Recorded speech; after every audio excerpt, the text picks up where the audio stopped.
inuu ka hadlo hawsha ay halkan ka qabteen anagoo u mahadnaqayna ardadii jaamacadda Hargeysa way nala joogtaa ardaydeeni oo cilmigan iyana wax ka wada okay welcome okay thank you to the authorities from Somaliland and the Gabili region to come here. Thanks to the mayor, to the governor. For us, it's really, really important to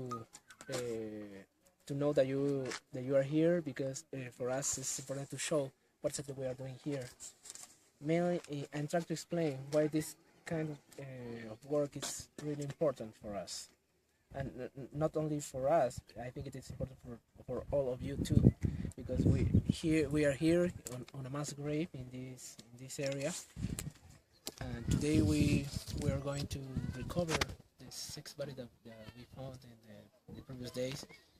And I know that this is the national TV, so I want to tell if there are some person who has some relatives that they know that his beloved one they were buried here.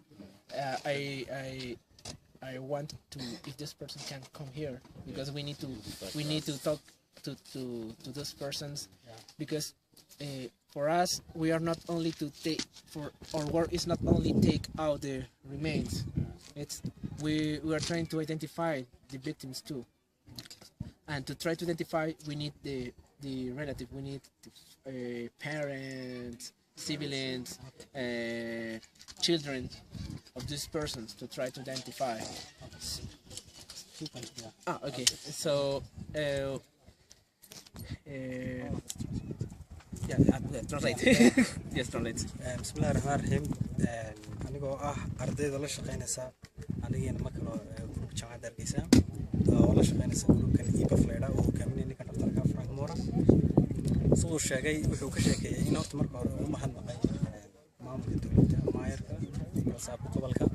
Waxa kale oo aad uu sheegay in halkan 6 qof halkan laga helay oo wiilka dambe laga yaabo in grave ka xabaasha kale aan furi doono.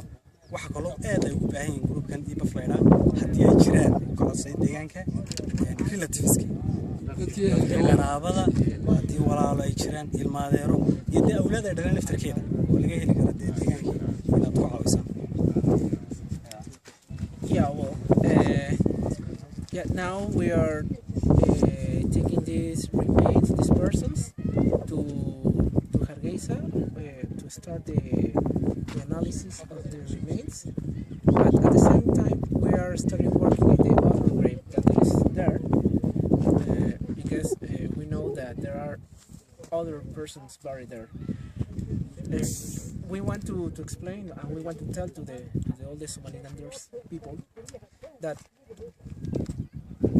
this work is really important, and I'm really glad to be here, because the Somaliland government are really has a high compromise with this work, because we think that we need to recover these remains to give it back their dignity and bury and rebury it in a proper way, following your traditions.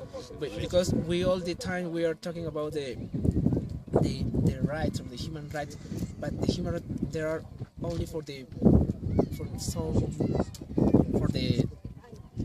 alive people, but we never talk about the right of the dead, and the dead has some rights, and the most important right is to be buried as a human being.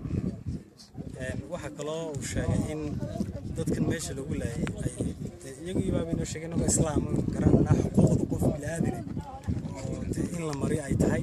marka waxaan sameyn doonaa kadib saan u soo celino waa in la sameeyaa xawaalihiina oo ka buuxitaa laakiin xawaalo gaara oo dadkan u socno oo dawladda uga baahnaytaa saayidee noqoto wax taariikhi ah oo weligeed meesha ka bixin. marka waxa kale oo weyn ka faynaa sida caadiga bilaadanka nidaamkii wuxuu mari doonaa xuquuqdii markii hore dawladana aad ugu mahad celiyay inay hawsha ay la wadaan gaar ahaan gobolka Gibili.